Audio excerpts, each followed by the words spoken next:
रुक जा बेटा, ढंग से देख ले। कहानी मीठे बोल कथा अनमोल, पोरस का हाथी। सिवाय बैठो, कहानी सुनो। एक बहुत ही सुंदर, सिवाय को सुना रहे हैं। राजा पोरस, पुरु और सिकंदर में घनघोर युद्ध हुआ। पोरस के शरीर में 9 घाव हो गए। ज़्यादा रक्त बह जाने से वह अचेत हो गया। उसके हाथी ने अपने स्वामी की ओर देखा तो क्रुद्ध होकर सिकंदर के सैनिकों को रौंदने कुचलने और अपनी सूंड से लपेट लपेट कर पटकने लगा। बहुत से यूनानी सैनिक हाथी ने मार डाले, फिर भी शत्रु की सेना पर धावा बोलता रहा।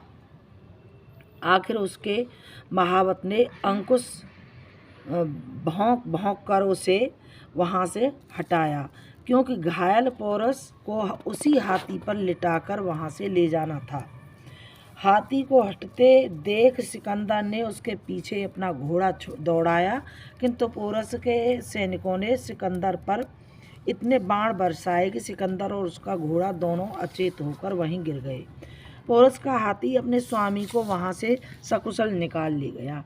यदि हाथी का महावत अंकुश पर अंकुश छेद कर हाथी को वहाँ से हटने को विवश न कर देता तो हाथी बराबर अपने शरीर में प्राण रहने तक सिकंदर की सेना को मारता रौंदता रहता, क्योंकि उसने उस शत्रु को पहचान लिया था जिसने युद्ध में उसके स्वामी पोरस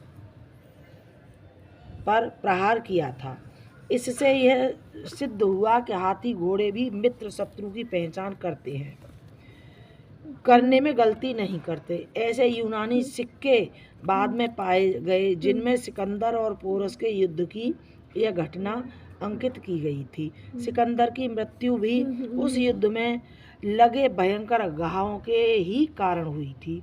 वह इस देश से मार खाकर ऐसा भागा कि फिर कभी इधर मुंह फेरने का साहस न किया। वह अपने देश तक भी नहीं पहुंच सका, बीच में ही मर गया। पोरस के हाथी की यह वीरता यूनान के ही रहने वाले एक लेखक टालेमी ने अपनी पुस्तक में लिखी है। उसी को अपनी पुस्तक में एक अन्य लेखक क्विंते कर्टिये ने भी लिखा है। सो पशु पक्षी भी इतने वफादार होते हैं कि अपने स्वामियों के लिए युद्ध तक करते हैं और अपने प्राण तक त्याग देते हैं। जय श्री राधे। कहानी पूर्ण हुई।